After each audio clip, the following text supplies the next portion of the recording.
तो last class में अपन ने बात करी थी इस क्वेश्चन के बारे में। तो क्वेश्चन का कुछ पार्ट डिस्कस हो चुका था, कुछ पार्ट अपना बाकी है। ठीक है, तो इस क्वेश्चन में आपको एक 3 फेज पावर सिस्टम, एक सिंगल लाइन डायग्राम गिवन था, और generator, transformer, transmission line and load सबकी रेटेड वैल्यूज आपको गिवन थी। और आपको क्या करना था, उन सब का आपको positive sequence, negative sequence, zero sequence diagram plot करना था, बनाना था। और दूसरा, आपको जितने भी फोल्ड दे रखे हैं उनके लिए फोल्ड करंट फाइंड करना था, राइट। तो मैंने आपको प्रोसीजर बताया था। First you will calculate the base values, MVA base and KV base. Then you will calculate all the sequence impedance, positive, negative and zero for all the equipment, right। तो अपन ने यहाँ तक वाला पार्ट कर लिया था, right. Positive sequence, negative sequence, this part and zero sequence, right. अब आपको क्या करना है, इन positive, negative and zero sequence का आपको positive sequence, negative sequence, zero sequence diagram बनाना है, राइट। तो सपोज आप पॉजिटिव और नेगेटिव सीक्वेंस बनाओगे, तो यहाँ पर जो इम्पिडेंस है वो ये वाले आप काउंट लोगे। अगर आपको जीरो सीक्वेंस बनाना है तो आपको ये इम्पिडेंस आपको काउंट लेना है, राइट। अब सपोज मैं पॉजिटिव और नेगेटिव सीक्वेंस बना रहा हूँ, राइट।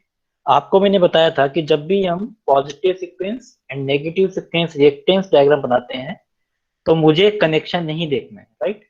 जब आप जीरो सीक्वेंस डायग्राम बनाओगे तभी आपको कनेक्शन देखना है, राइट। ये बताया था मैंने आपको, ठीक है।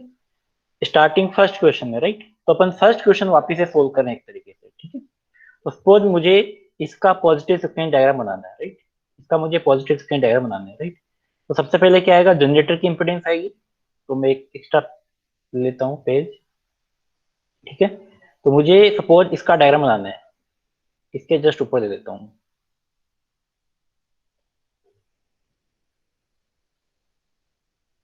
राइट। तो इसका मुझे पॉजिटिव सीक्वेंस डायग्राम बनाना है। तो एक तो आपके पास जनरेटर की इंपेडेंस आएगी, ठीक है। एक मैं जनरेटर की इंपेडेंस लेता हूँ। इसके बाद में suppose this is the impedance of the generator, then impedance of the transformer, this is the impedance of the transformer, right। Then impedance of this transmission line, so this is the transmission line impedance, right। Then impedance of again transformer 2, then again impedance of both the motor, right।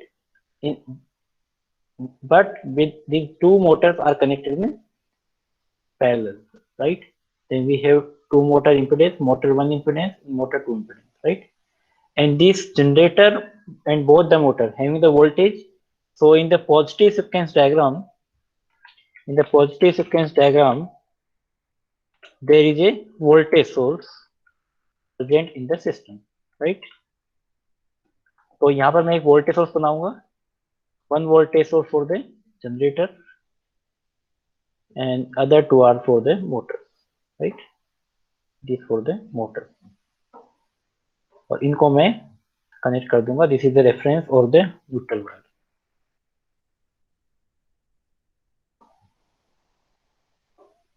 right। This is the positive sequence diagram, right। This is the x g1, the xt1 for the transformer 1. This is the reactance of the transmission line, and this is for the transformer 2, xt2, xm1 and xm2, all are in the per unit, right। जो impedance आपके सामने xg1, xt1, xl1, xt2, xm1 and xm2, right, all impedance you already calculated, right। These impedance are the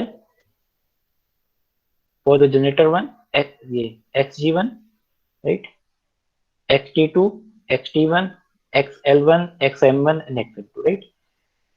but आपको diagram में जो impedance लिखनी है, right, यहाँ पर मैंने क्या कैलकुलेट किया, 0.0784, 0.0784, right, 0.167, right. These are in the per unit, right. But आपको जो रिएक्टेंस लिखनी है वो किस फॉर्मेट पे लिखोगे आप, जे एक्स के फॉर्मेट में, राइट। तो अब यहाँ पर आपके लिखोगे जे 0.0784, जे 0.0784, जे 0.167, राइट। मैंने पॉजिटिव सीक्वेंस डायग्राम में जो भी मेरे पास इम्पिडेंस थी उनको मैंने जे की फॉर्मेट में लिख दिया, राइट, जे एक्स की फॉर्मेट में। तो बोलूंगा in the format of jx, right।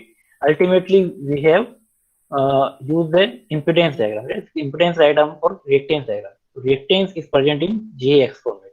So J 0.15 for generator, J 0.0784 for both the transformer, J 0.167 for the transmission line, J 0.492 for the motor 1, and J 0.246 for the motor 2, right? This is the positive sequence diagram.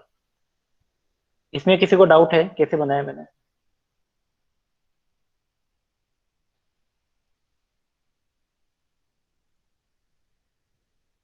ये already आप पढ़ चुके हो, right? तो उसी को मैंने वापस से यहाँ पे रिपीट किया। अब आपको नेक्स्ट सीक्वेंस बनाना है negative sequence, right?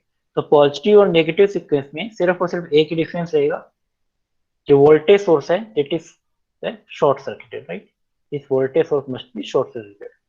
Then this diagram, this represent negative sequence diagram, right? This negative, for the negative sequence diagram, we have to short circuit the voltage. And this diagram is the negative sequence diagram. And this, all the impedance are equal for both positive and negative, right? So there is no difference between the impedance between the negative and positive sequence, right? So all the impedance must be same, right? फिर सिर्फ और सिर्फ आपको क्या करना है, voltage source को short circuit करना है. Next one is the zero sequence component. For the zero sequence component you have to see all the connection, either generator, transformer, transmission line और load, right? आपको सबके कनेक्शन देखने हैं, तभी आपको कनेक्शन करना है, राइट? तो सबसे पहले मैं आपसे पूछता हूँ कि सपोज मेरे पास ये वाला डायग्राम है, ठीक है? This is the single line diagram, right? इसका मुझे जीरो सीक्वेंस बनाना है, राइट? तो सबसे पहले मैं क्या दूंगा, जनरेटर. तो जनरेटर की जो इंपिडेंस है, राइट? तो जनरेटर की जो इंपिडेंस मैं अगर सपोज ये मान लेता हूँ, this is the impedance of generator, right? This is impedance of the generator, ठीक है? अभी जनरेटर जो है, इसको मैं जो रेफरेंस वायर है इसको मैं न्यूट्रल मानता हूँ या ग्राउंड मान लेता हूँ, ठीक है? सपोज मैं इसको ग्राउंड मान लेता हूँ. अब इस पर्टिकुलर जनरेटर का जो कनेक्शन है it is star connected with grounded, right? तो मेरे को क्या करना है, ये इंपिडेंस को ग्राउंड से टच करना है, तो मैंने ग्राउंड से टच कर दिया, right? Second connection is the delta and in primary winding and star in short circuit, right? तो मेरे पास जो भी इंपिडेंस आएगी, सपोज मैं कर लेता हूँ, this is impedance is XT1, right? This impedance is XT1. तो XT1 की जो इंपिडेंस है वो फर्स्ट डेल्टा में कनेक्टेड है, राइट? तो फर्स्ट अगर डेल्टा में कनेक्टेड है, तो मैंने आपको बताया था कि if we have sequence diagram of the transmission line, right? This is the sequence diagram for the transformer. If we have primary winding connected in delta, then this must be short circuited, right? And secondary winding in star connected, then this impedance, this must be short circuited, right? तो आपको क्या करना है, इसमें यहाँ पर जो delta में कनेक्टेड है, दैट मींस ये वाला जो वाइंडिंग हो क्या होगा, शॉर्ट सर्किटेड, और स्टार में जो यहाँ पे कनेक्शन होगा that is short circuited, right? ये समझ में आ गया सबके? सबके क्लियर है ये वाला पॉइंट? उसके बाद में next is the transmission line, right? Transmission line है, तो ट्रांसमिशन लाइन की जो इंपिडेंस है, इसके बाद में ट्रांसमिशन लाइन की इंपिडेंस आएगी that is the XL1, right? This impedance is XL1, right? उसके बाद में the impedance of the transformer T2, so this is the impedance of transformer T2, right? And primary winding is connected in star with neutral, with grounded, right? Star with grounded means in this particular case this must be short circuited and this must be open circuit, right? And second is delta, then this must be the short circuit, right?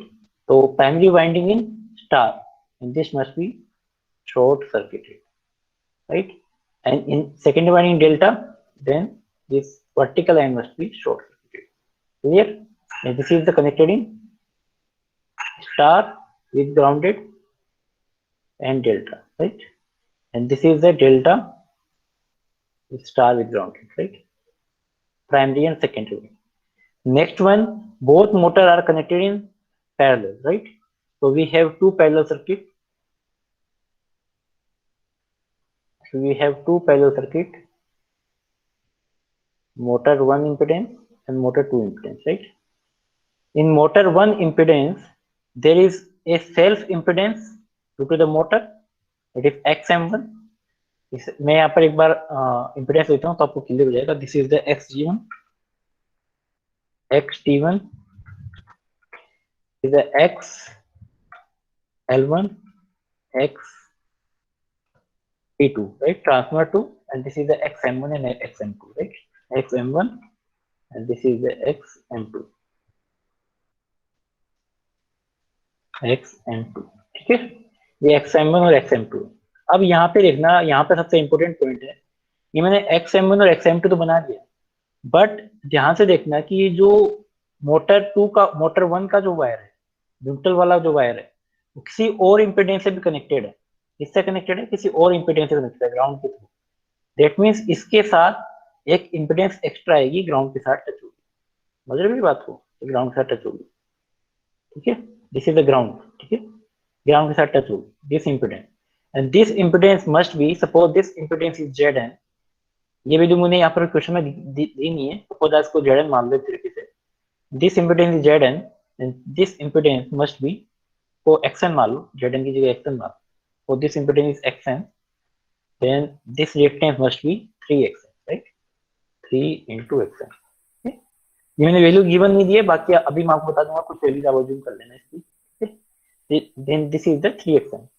But in the motor 2, there is a star connected, but neutral wire is also not short-circuited to the ground. That means that this motor 2 impedance is not connected with the ground, right? That means this is the open circuit. This here the open circuit. ये वाला part clear हुआ कि नहीं हुआ? मैं दोबारा repeat कर देता हूँ कि मोटर 1 जो है वो न्यूट्रल वायर किसी इंपेडेंस से कनेक्टेड है, तो आपकी एक इंपेडेंस तो खुद मोटर की आएगी और एक impedance due to this neutral reactance. Then this impedance must be the 3 times of that impedance, that is 3Xn, to the ground, connected with the ground. But for the motor 2, there is no neutral wire connected to the ground. That means there is no connection between ground and the motor reactance. So this wire must be the open circuit. This wire must be open circuited, right? This wire must be open circuited, right? अब जो भी आपके पास impedance है XG1, XT1, XL1, XT2, XM, XM2, जो भी values आपको given है वो यहाँ पे आपको पुट कर दी, ठीक है. ये वैल्यू जो है ऑलरेडी अपन फाइंड कर चुके हैं. कौन सी? For the zero sequence. ये XG1 की है, XT1, XT2, XL1, XM1 और XM2, राइट, ठीक है. और जो XM वाली इंपेडेंस है, कुछ भी आप उसको अज्यूम कर लो, उसका अभी आगे यूज नहीं आएगा, तो आपको पता चल जाएगा उसका, उसकी वैल्यू क्यों गिवन नहीं है, ठीक है. उसका यूज में नहीं है. बाकी आप कुछ आप अज्यूम कर सकते हो, तो आप यहाँ पर आप अज्यूम कर लो. आपको अगर प्रॉब्लम हो रही है तो इसको कुछ भी मान लो आप. सपोज इसको मान लेता हूँ मैं 0.3, राइट. तो ये मेरे पास 0.9 मिल जाएगा. ये मैं आपको बाद में बताऊंगा कि क्वेश्चन में क्यों गिवन नहीं है, ठीक है. आप इसको सपोज 0.3 मान लो तो 0.9 मिलेगी, राइट. तो आपके सामने ये सीक्वेंस डायग्राम बन चुके हैं. आपको दिखा देता हूँ ये सीक्वेंस डायग्राम जो मैंने बनाया है, वही डायग्राम यहाँ पे, ठीक है. ये XT1 है, this is XT1, sorry, XG1, this is the XLT1, XL1, XT2, this is XM1, XM2, right. यहाँ पे एक इंपेडेंस मैंने नहीं बनाया, करेक्शन कर लेना. यहाँ पर एक छोटा सा जीरो सीक्वेंस रिएक्टेंस में मैंने यहाँ पर एक इंपेडेंस नहीं बनाई है, ये आप नोट डाउन कर लेना इसमें ना. ये छोटा सा करेक्शन है, या एक बार नोट डाउन कर लेना. This impedance, there is extra impedance, that is 3 into Z, that is 0.9, ठीक है. यहाँ पर आप एक कॉपी में आप नोटबुक नोट डाउन कर लेना. This impedance must be the 3 times of Zn, right. तो एक एक्स्ट्रा इंपेडेंस यहाँ पर है, यहाँ पर डायग्राम में यहाँ पर एक करेक्शन कर देना. इस जीरो सीक्वेंस नेटवर्क में किसी को डाउट है? ये बहुत इंपॉर्टेंट पार्ट है, ये क्वेश्चन आएगा ही आएगा एग्जाम में. तो कुछ भी समझ में नहीं आ रहा है तो भी पूछिए, बाद में एग्जाम में कितने समझ में आएगा. ये ओपन सर्किट कर रहे हैं ना अपन. हेलो, हाँ शुभम, क्या हुआ? सर ये ओपन सर्किट अपन आवाज इसलिए नहीं आ रही आपकी. ओके, आवाज नहीं आ रही क्या? तो हाँ, कोई डाउट है तो बताओ. कुछ आंसर तो समझ में आया कि नहीं आया ये वाला पॉइंट? ओपन सर्किट करने का रीजन देखो शुभम, ओपन सर्किट करने का रीजन ये है कि ओपन सर्किट कब होता है, जब दो जो आपके पास पॉइंट है उनमें कोई भी कनेक्शन ना हो, that means open circuit. Short circuit क्या होता है, जब दोनों कनेक्शन सेम हो या दोनों कनेक्शन आपस में टच हो, राइट, तभी मेरे पास शॉर्ट सर्किट होगा। अब इस पर्टिकुलर केस के अंदर मैंने आपको बताया था, जब भी अपन जीरो सीक्वेंस डायग्राम बनाते हैं तो you will careful about the connection, right? For the zero sequence only.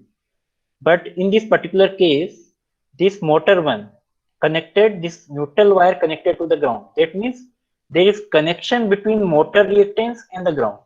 That's why it is short circuited. That's why it is short circuited, right? But for the motor 2, there is no connection between this neutral and ground.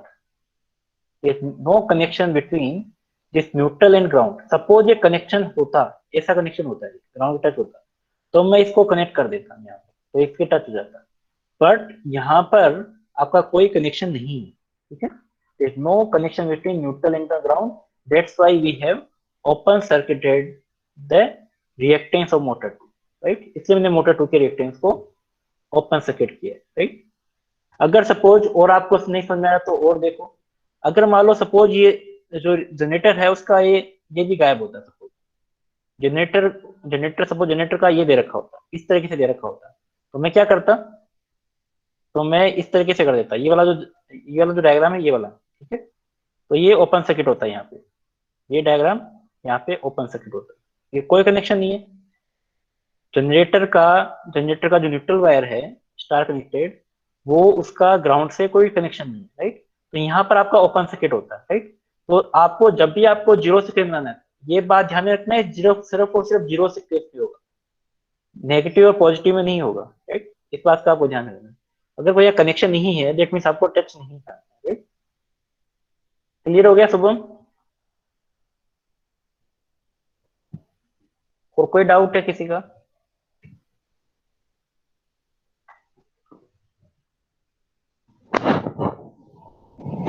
तो आपने positive sequence, negative sequence, zero sequence बना लिए।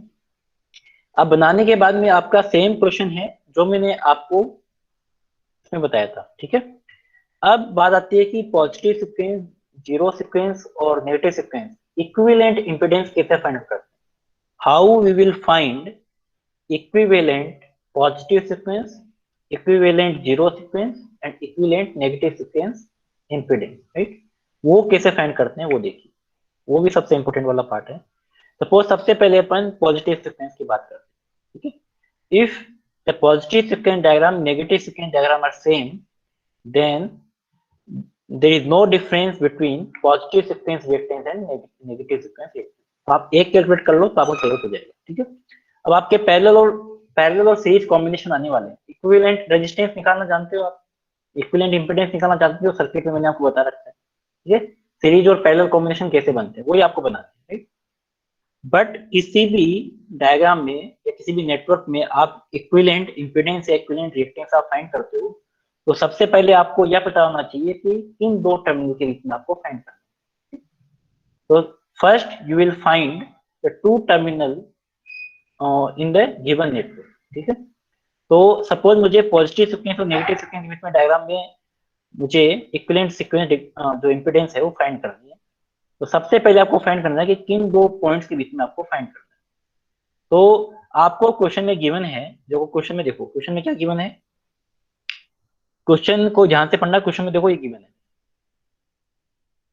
The fault here, the fault is at point P, ये तो मैंने आपको question में लिख रखा है, मैं दिखाता हूँ आपको।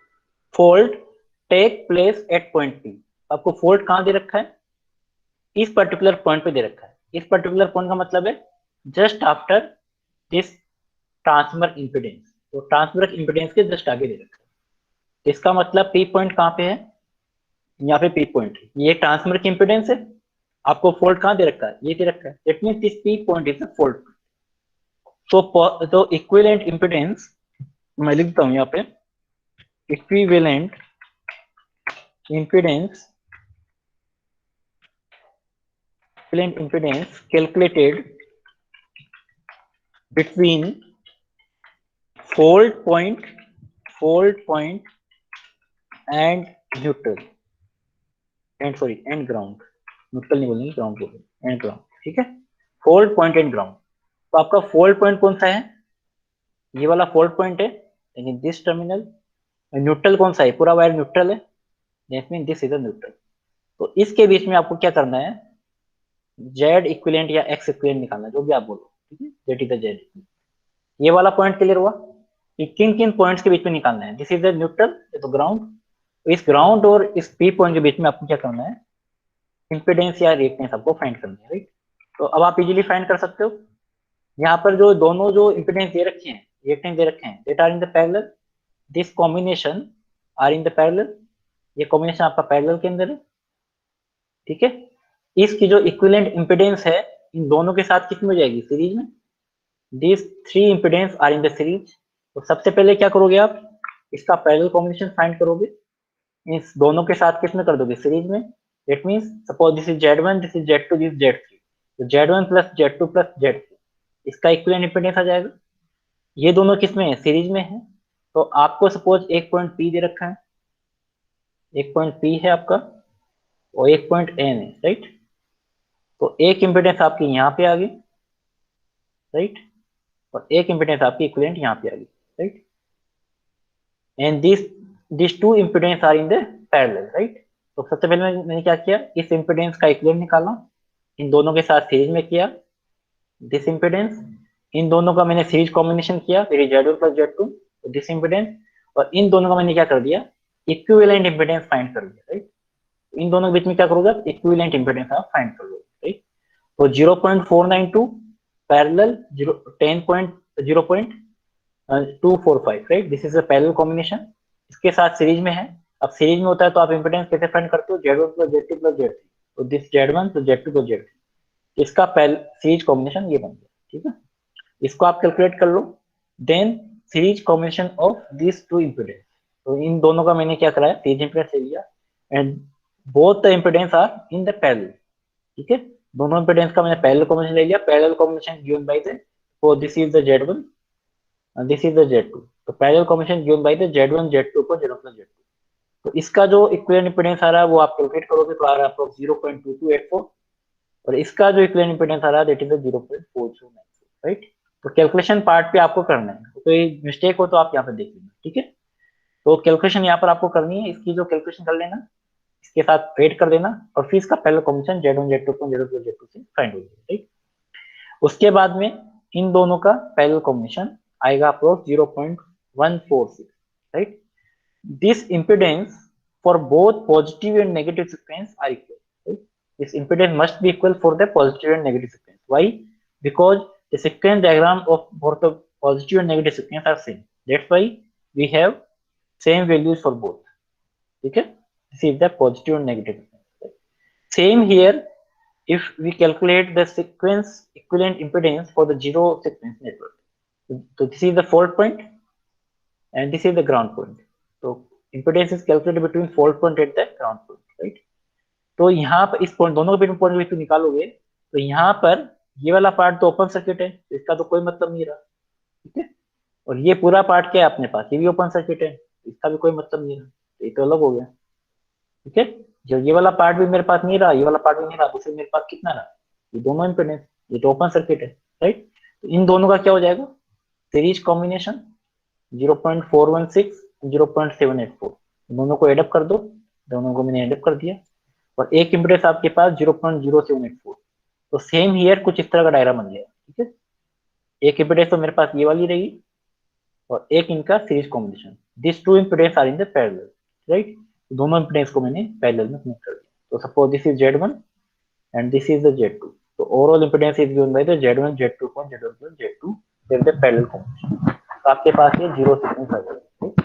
इस तरीके से अपन equivalent positive sequence, negative sequence, zero sequence मैंने इंपेडेंस फाइंड कर लिया। इसमें किसी को डाउट है तो पूछ सकते हो।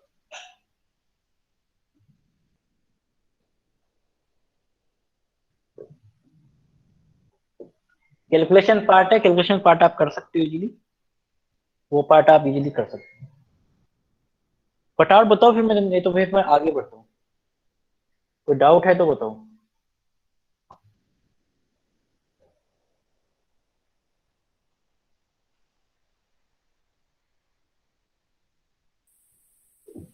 उसके बाद में अपने पास suppose positive negative and zero sequence impedance आ गई है। अब आपको क्या कैलकुलेट करना है?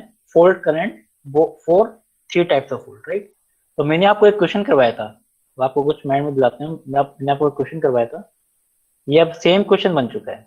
तो मैंने आपको करवाया था ये क्वेश्चन, एक क्वेश्चन कराया था, क्वेश्चन नंबर 2 आपको। इसमें आपको क्या दे रखा है? Z1, Z2 और Z0 दे रखा है, राइट? आपको क्या फाइंड आउट करना है? Fault current, fold current find करना है for different types of fault, right? तो ये क्वेश्चन जो है अब सेम क्वेश्चन बन चुका है, तो इसमें कुछ नया नहीं है, ठीक है? तो ये सारे जो फोल्ड के लिए आपको फोल्ड करंट निकालने हैं, ये Z1 Z2 Z2 इक्विवेलेंट आप निकाल चुके हो। तो आपको जो प्रोसीजर, ये पूरा प्रोसीजर आपको दे रखा है, सेम प्रोसीजर आपको वापस से यहाँ पे रिपीट, ठीक है? तो अब आपको सेम प्रोसीजर रिपीट करना है जो मैंने आपको क्वेश्चन नंबर 2 में बता रखा है, ठीक है? एक चीज चेंज होगी, मैं आपको वो बताऊंगा क्या चीज चेंज होगी। तो आपके सामने Z1 Z2 आ गए, Z0 आ गए, तो उसको मुझे LG फोल्ड निकालना है। तो LG फोल्ड निकालने के लिए फॉर्मूला होता है fault current equal to 3A divide by Z1 plus Z2 plus Z0 plus 3ZF plus 3ZN, right? तो ZF और ZN तो जीरो है, तो आपके आपके पास ये वाला फॉर्मूला अप्लीकेबल है, ठीक है? इसमें Z1 Z2 की वैल्यू पुट कर दो, Z0 की वैल्यू पुट कर दो, and this EMF must mean पर यूनिट, राइट? तो वन आपको मैंने बताया था, ये नहीं तो आपको ये कितना पता होना चाहिए, that is the 1 per unit. Always this voltage must be in per unit, right? तो यहाँ पर आपको क्या अज्यूम करना है, दैट इज 1 पर यूनिट। तो आपको जो ए की वैल्यू यहाँ पर 1 रखनी है, ठीक है?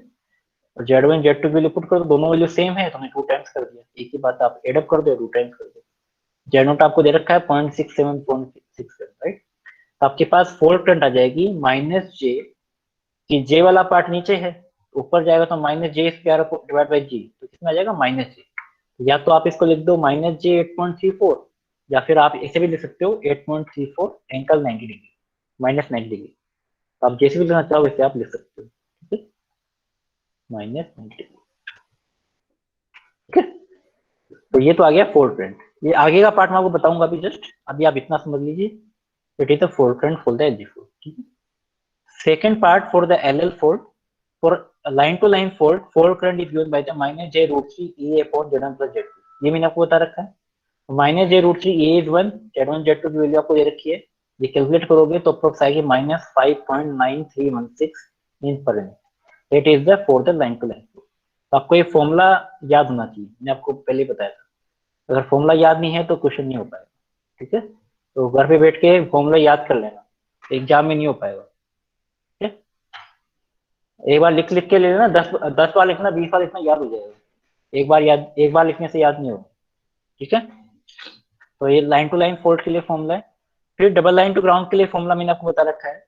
Double line to ground fault के लिए that IF is given by the 3IA0, right? तो सबसे पहले आपको क्या करना पड़ेगा? IA0 फाइंड करना पड़ेगा, और IA0 के लिए सबसे पहले IA1 फाइंड करना पड़ेगा, राइट? तो IA1 is given by EA divided by Z1 plus Z2 Z0 upon Z2 plus Z0, right? If Z1, Z2, Z0 all you already find out, that you can put in this equation all the values of EA, Z1, Z2, Z0, you will get IA1। IA1 कितना आ रहा है? -J 5.2। आपके पास IA0 का formula होता है, that is -Z2 upon Z1 plus Z2 into IA1। तो मैंने आपको क्वेश्चन नंबर 2 में बता रखा है, दैट IA1, ये वैल्यू इसमें पुट कर दो, IA1, Z2 Z0 Z2 की वैल्यू ऑलरेडी आपको दे रखी है, तो आपके पास I0 आ जाएगा J 3.5। If you calculate I0, then 3 times of this I0 must be the fold current for the double line to ground fault. The fold current for double line to ground fault is 3 I0, 3 into this much current, 3.553. When you multiply 3, you will get J 10.659. It is the fold current for the double line to ground fault. Same calculation है, calculation में कोई difference नहीं है यहाँ तक, ठीक है? तो इस तरीके से आप फाइंड कर सकते हो। ये क्वेश्चन नंबर 2 की तरह ही है, इसमें कुछ नया नहीं है, ठीक है? बट नया क्या है वो मैं आपको बताता हूँ। ये तो जो वैल्यू जो कैलकुलेट हुई है, all values are in per unit, right? But आपको क्वेश्चन में पर यूनिट वैल्यू गिवन नहीं थी, जो ओरिजिनल क्वेश्चन था। ओरिजिनल क्वेश्चन में क्या गिवन था, all values are given in rated values, right. तो आपको जो फोर करंट पूछा है, इस क्वेश्चन में जो फोर करंट पूछा है, जैसे कैलकुलेट द फोर करंट, ठीक है। तो आपको एक रेटेड वैल्यू में अगर गिवन है, तो आपको आंसर भी किसमें देना है, रेटेड वैल्यू में ही देना है।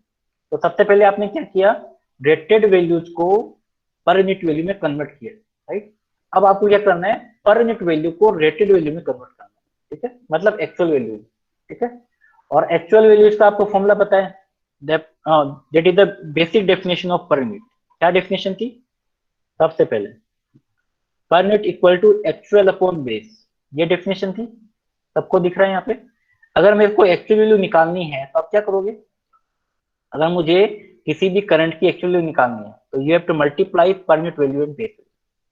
If we will calculate IF actual, IF actual, तो IF एक्चुअल निकालने के लिए आप क्या करना पड़ेगा, जो आपकी पर यूनिट वैल्यू आई है यहाँ से पर यूनिट इंटू बेस। तो जो मेरे पास फोर करंट की जो पर यूनिट वैल्यू आई है, उसको फोर फोर करंट की बेस वैल्यू से मल्टीप्लाई करना पड़ेगा। ये पॉइंट समझ में आया कि नहीं आया, आपको निकालनी है एक्चुअल वैल्यू, नहीं कि पर यूनिट वैल्यू इस पर्टिकुलर क्वेश्चन में। तो आपको जो पर यूनिट वैल्यूज आई है, उसको किससे मल्टीप्लाई करना पड़ेगा, बेस वैल्यू से मल्टीप्लाई करना पड़ेगा, तब आपके पास एक्चुअल वैल्यू आएगी, ठीक है। यहाँ पर आपका एक स्टेप और बढ़ चुका है, आपको क्या करना है, एक्चुअल वैल्यू निकालनी है। अब एक्चुअल वैल्यू निकालने के लिए ये पता होना चाहिए कि बेस वैल्यू कैसे फाइंड करते हैं। ये आपने पर यूनिट वैल्यू फाइंड कर ली, बट बेस वैल्यू मुझे नहीं पता है, बेस वैल्यू कैसे फाइंड करते हैं। तो बेस वैल्यू का जो फॉर्मूला होता है, ये भी आपको याद करना है, जो मैंने आपको एक लास्ट क्लास में स्किप कर दिया था। इसलिए स्किप करा था कि मैंने आपको ये न्यूमेरिकल में बताना चाह रहा था, ठीक है। तो ये फॉर्मूला आपको याद करना है, ये फॉर्मूला बहुत ज्यादा इंपॉर्टेंट है, और गेट में इसमें दो दो दो क्वेश्चन तो आएंगे आएंगे कंफर्म।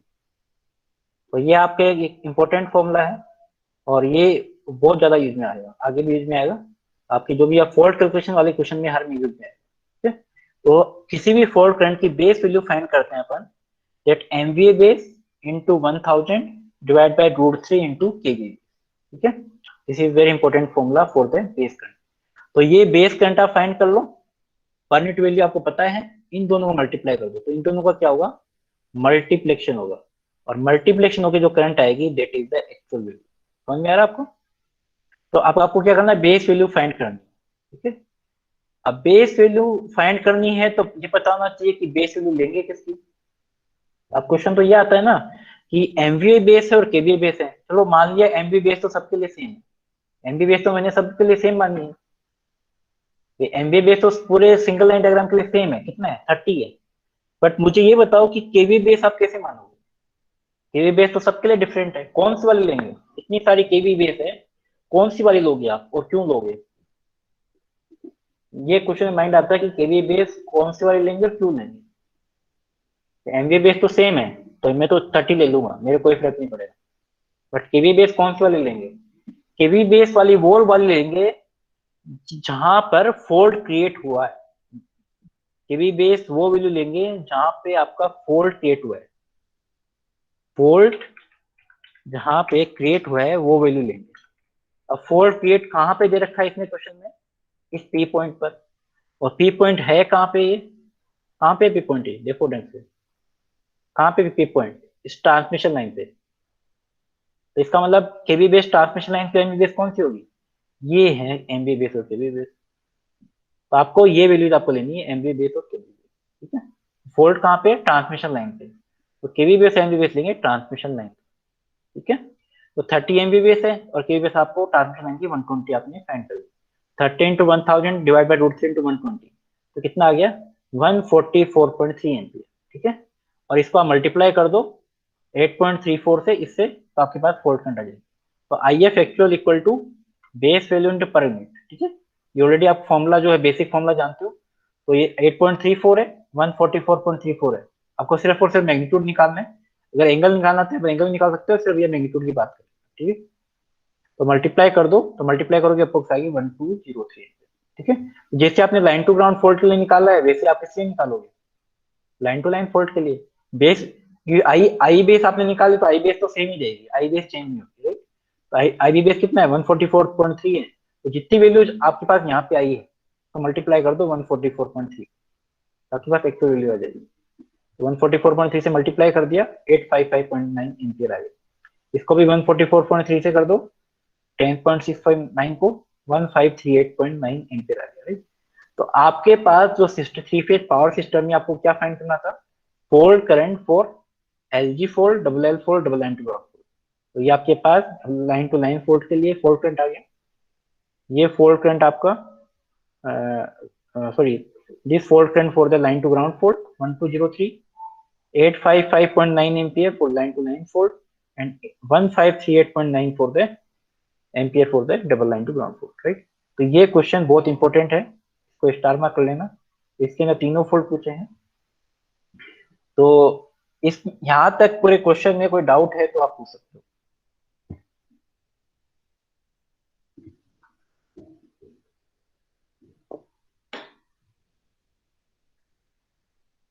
क्वेश्चन को करने के लिए सबसे पहले प्रैक्टिस होनी चाहिए और फास्ट कैलकुलेशन होनी चाहिए। वो नहीं होगा तो क्वेश्चन भूल जाओ। यहां तक किसी को डाउट है?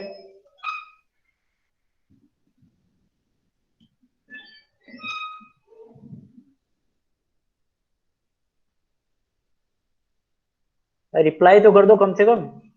नीलेश कह रहा है नो, जितेंद्र कह रहा है नो, तो बाकी सोए हुए हैं।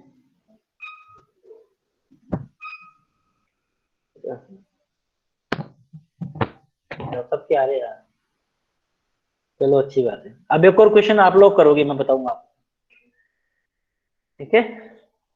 अब आपके लिए नेक्स्ट क्वेश्चन है, जो मैंने क्वेश्चन बताया उन्हीं में से ही है, ठीक है। Draw the sequence diagram network for the system shown in the figure. Find the fault current when double L fault, double LG fault at point F. The per unit reactance refer to the same base given below. आपको क्या दे रखा है, जितने भी मेरे पास equipment है, generator है, generator 1, generator 2, transformer, transfer two, transmission line 2, right. उनकी पर यूनिट वैल्यूज आपको गिवन रहेगी। इसका मतलब एक काम तो शांति हुई आपको कि आपको रेटेड वैल्यू नहीं दे रखी। अगर जिस क्वेश्चन में आपको रेटेड वैल्यू दे रखी होती है तो आपकी कैलकुलेशन वहीं बढ़ेगी। एक काम तो आपका आसान हो गया इस क्वेश्चन में कि आपको कोई रेटेड वैल्यू नहीं दे रखी है। इसका मतलब आपका काम बहुत आसान है इस क्वेश्चन में, ठीक है। डिफिकल्ट काम नहीं है, ठीक है। तो डायरेक्टली आपको पर यूनिट वैल्यू दे दी उसने, loss of per unit value ले लो आप, ठीक है। एक्स नॉट मतलब ये जीरो सीक्वेंस है, ये पॉजिटिव सीक्वेंस है, नेगेटिव सीक्वेंस, ठीक है। डायरेक्टली आपको टेबल में दे दिए, डायरेक्टली देखने की जरूरत नहीं किसकी कितनी इंपॉर्टेंट, ठीक है। अब आपको क्या करना है, पॉजिटिव सीक्वेंस बनाना है, नेगेटिव सीक्वेंस बनाना है, जीरो सीक्वेंस बनाना है। तो सिंपली आपको क्या करना है, जब आप पॉजिटिव सीक्वेंस नेगेटिव सीक्वेंस बनाओगे उस टाइम पर आपको, उस पर्टिकुलर टाइम पर आपको कनेक्शन नहीं देखने, मैं दोबारा दोबारा रिपीट करता हूँ, कनेक्शन आपको नहीं देखना। बट क्या ध्यान में रखना है कि जो इम्पिडेंस है वही आपको लेनी है। तो पॉजिटिव सीक्वेंस के सामने जो आपके पास रिएक्टेंस दे रखी है वही इम्पिडेंस आप यूज में लोगे, राइट। और जो नेगेटिव सीक्वेंस बना रहे हो तो नेगेटिव सीक्वेंस के सामने जो इम्पिडेंस है, ये रिएक्टेंस है, वही आप यूज में लोगे। तो सपोज मैं पॉजिटिव सीक्वेंस बना रहा हूँ, राइट। तो पॉजिटिव सीक्वेंस बना रहा हूँ तो सबसे पहले क्या आएगा, जनरेटर की इम्पिडेंस और जनरेटर। तो जनरेटर की इम्पिडेंस, अब मैं क्या बना रहा हूँ, पॉजिटिव बना रहा हूँ, तो सिर्फ और सिर्फ आपको क्या देखना है, इस टेबल पर ध्यान देना है, सिर्फ और सिर्फ, ठीक है। Positive means X1, right. तो जनरेटर कितनी है, जनरेटर पॉजिटिव, तो ये वाला रो, ये कॉलम, ठीक है। कितना है, 0.30, 0.30 बना ली मैंने, ठीक है। उसके बाद में ट्रांसफॉर्मर, तो ट्रांसफॉर्मर, अब देखें ट्रांसफॉर्मर कहाँ पे है, ये वाला ट्रांसफॉर्मर लिख देना, जनरेटर लिखा हुआ है। या आप कंटिन्यूस चल रहे हो, कंटिन्यूस चल रहे हो, जो लिखा हुआ है उसी के लेंगे। तो ट्रांसफॉर्मर टी कौन सा है, ये वाली, तो रो कौन सी होगी, ये वाली, कॉलम ये वाला है। अपनी कौन सी यूज में लोगे आप, 0.12, ठीक है। तो 0.12 फॉर द ट्रांसफॉर्मर 1। उसके बाद में क्या है, लाइन 1, लाइन 2। अब लाइन 1 यहाँ पर दो ट्रांसमिशन लाइन है और दो ट्रांसमिशन लाइन पैरेलल में कनेक्टेड है, राइट। तो दोनों इंपीडेंस कितनी होगी, पैरेलल में कनेक्टेड है। और 4 पॉइंट आपको एफ यहाँ पे दे रखा है, ठीक है? अब इसके बाद में ट्रांसमिशन लाइन 2। अब ट्रांसमिशन लाइन 2 की इंपीडेंस कितनी है, लाइन 1 की इंपीडेंस है 0.30 और लाइन 2 की है 0.30। तो दोनों की मैंने क्या लिया, 0.3 0.30 in parallel, right, for the line 1 and line 2। Then transmit T2, तो ट्रांसमिट T2 के लिए ये रिएक्टेंस है कौन सी, 0.10, 0.10 आपके पास ये वाली है, ठीक है। नेक्स्ट जनरेटर 2, जनरेटर 2 के लिए कितनी है, 0.25, G2 0.25, ठीक है। तो ये 0.25 and as well as voltage, this is the positive sequence diagram. अब आपको नेगेटिव सीक्वेंस डायग्राम जब आप बना रहे हो, इसका मतलब ये नहीं है कि इसको शॉर्ट सर्किट कर दो और ऐसा डायग्राम बना दो, ठीक है। लास्ट वाला क्वेश्चन में अपन क्या किया था, इसको शॉर्ट सर्किट कर दिया था, सेम डायग्राम बना देता। वो किस केस में किया था, when both the when all the impedance for both positive sequence and negative sequence are same, but in this particular case the positive sequence negative sequence the impedance are not same, सबकी same है but एक यहाँ पे different है। इसकी different है, ये देखो जनरेटर 2, बाकी तो सेम है दिख रही है आपको, जनरेटर 1 जनरेटर 2 की ये दोनों वैल्यूज क्या है, अलग अलग है, बाकी सारी वैल्यू सेम है, ये भी सेम है, ये भी सेम है, और values are same but these two values are different, ठीक है। आपको क्या करना है, जो वैल्यूज आपको गिवन है वही वैल्यूज आपको लिखनी है। और नेगेटिव सीक्वेंस के लिए डायग्राम तो सेम बनेगा, डायग्राम में कोई डिफरेंस नहीं, but values are different, right. तो इसको शॉर्ट कर दो, मैंने शॉर्ट कर दिया। किसकी वैल्यू चेंज है, सिर्फ जनरेटर की, बाकी ये जो सारी वैल्यूज हैं वो तो सेम है, ये तो आपको दे रखी है, दिस वैल्यूज आर सेम, ठीक है, इनमें कोई डिफरेंस नहीं है। डिफरेंस किसमें, जनरेटर 1 जनरेटर 2, जनरेटर 1 का जो है 0.2 है, तो 0.20 आपने नोट डाउन कर लिया। इसी तरीके से जनरेटर 2 की जो इम्पिडेंस कितनी है, 0.15, तो 0.15 आपने, तो इसको मैंने शॉर्ट कर दिया। This is the negative sequence, right. अब पॉजिटिव सीक्वेंस डायग्राम बन गया, नेगेटिव सीक्वेंस डायग्राम आपका बन गया। अब जीरो सीक्वेंस बनाना है। अब जीरो सीक्वेंस बनाते वक्त आपको क्या करना है, कनेक्शन आपको देखना है, राइट। कनेक्शन आपको देखने हैं, कनेक्शन आपको सेम देखने हैं। जनरेटर 1 के लिए ग्राउंडेड है, जनरेटर 1 के लिए मैंने जनरेटर 1 की इंपेडेंस, और इंपेडेंस कितनी है जनरेटर 1 की, जनरेटर 1 की इंपेडेंस कितनी है, 0.05, मैंने 0.05 की विद ग्राउंडेड, ठीक है। फिर ट्रांसफार्मर 1, तो ट्रांसफार्मर 1 के लिए कितनी है, 0.12, बट ट्रांसफार्मर का जो कनेक्शन आपको देखना है, star with grounded, star with grounded, तो स्टार विद ग्राउंडेड में कौन सा वाला शॉर्ट होगा, इंपेडेंस, ये मेरे पास इंपेडेंस, ये मेरे पास 4 डेल्टा, राइट। तो ये वाला शॉर्ट होगा और ये वाला शॉर्ट होगा, तो दोनों शॉर्ट होंगे, नीचे वाले ओपन रहेंगे, ठीक। तो ये मेरे पास शॉर्ट हो गया, इधर वाला शॉर्ट हो गया और इधर वाला भी शॉर्ट हो गया, बीच में आपकी impedance, right. This is for the, ये मैंने यहाँ पे प्लस लिख दिया, पर करेक्शन कर लेना, दिस इज जीरो, ठीक है, दिस इज जीरो, ठीक है, इसको जीरो कर देना, जीरो से जीरो सीक्वेंस।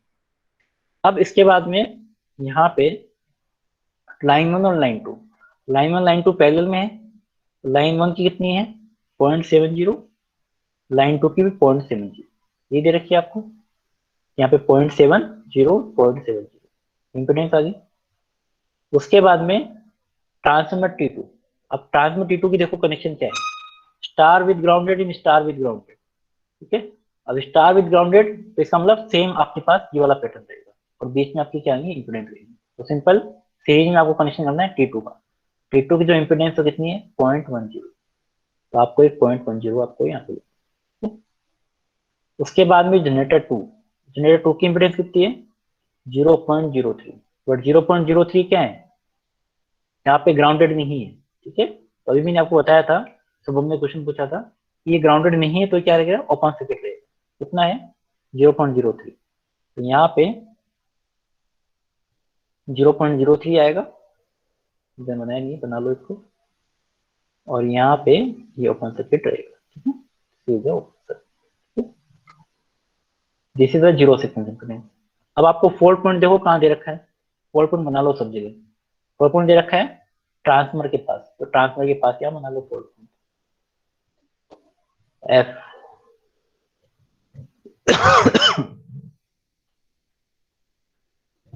यहाँ पे आपको एफ यहाँ बनना, this is fault point. Sequence diagram बन गए, यहाँ तक किसी को डाउट,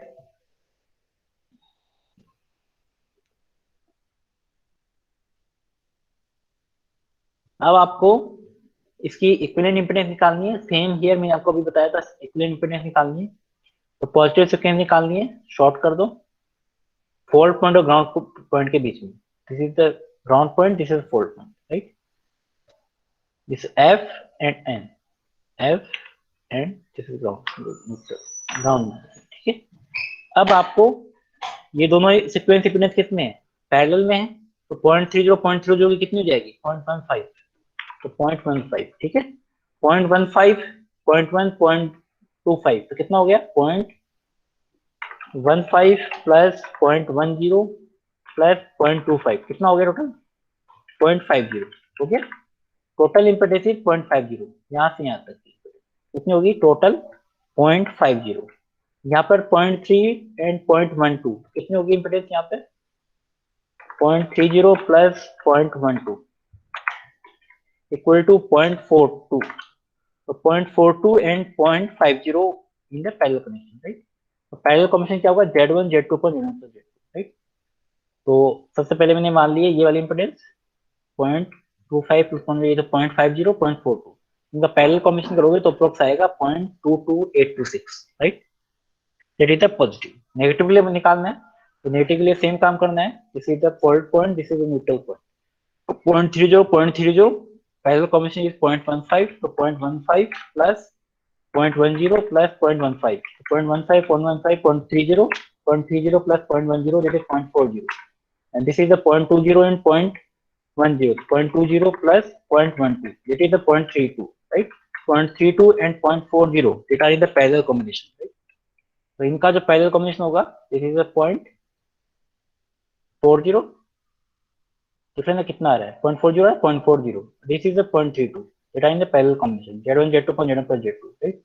इसका जो इक्विवेलेंट आएगा that is 0.1778, it is the negative sequence, right.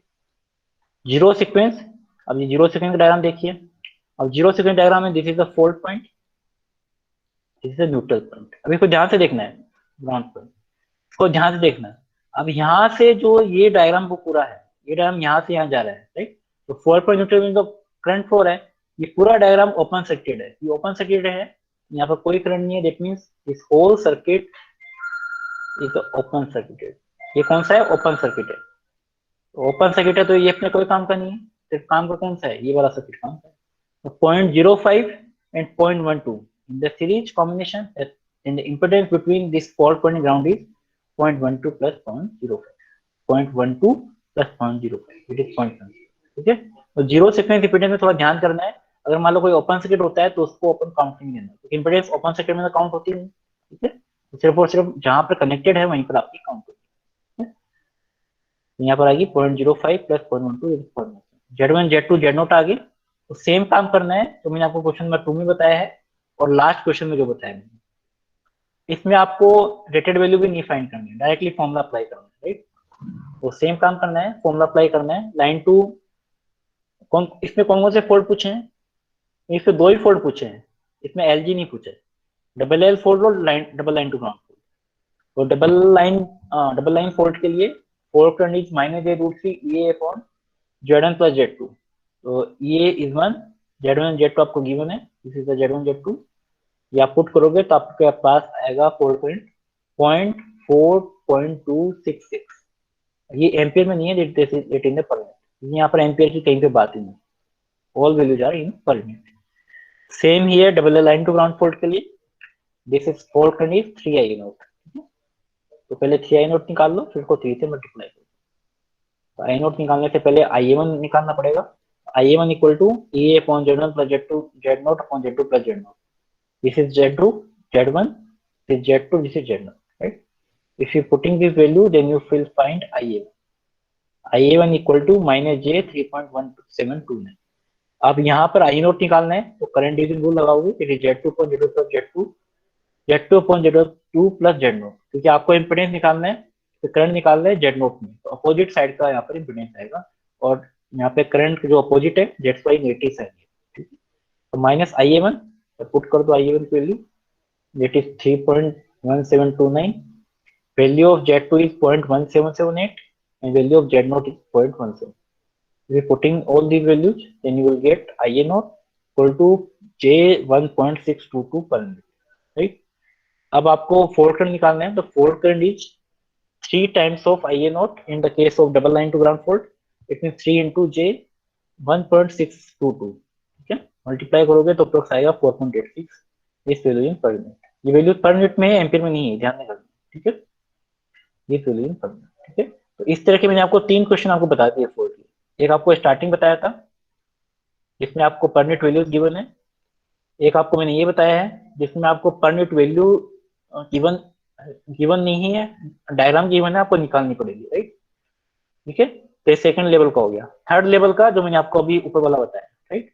तो तीनों लेवल के आपके क्वेश्चन हो गए। तो आपके कोई एग्जाम्स में इसी तरह का कोई क्वेश्चन आता है तो आप इजीली आप कर सकते हो, ठीक है।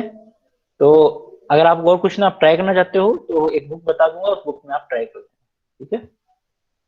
यहाँ तक किसी को डाउट है तो पूछ सकते हो।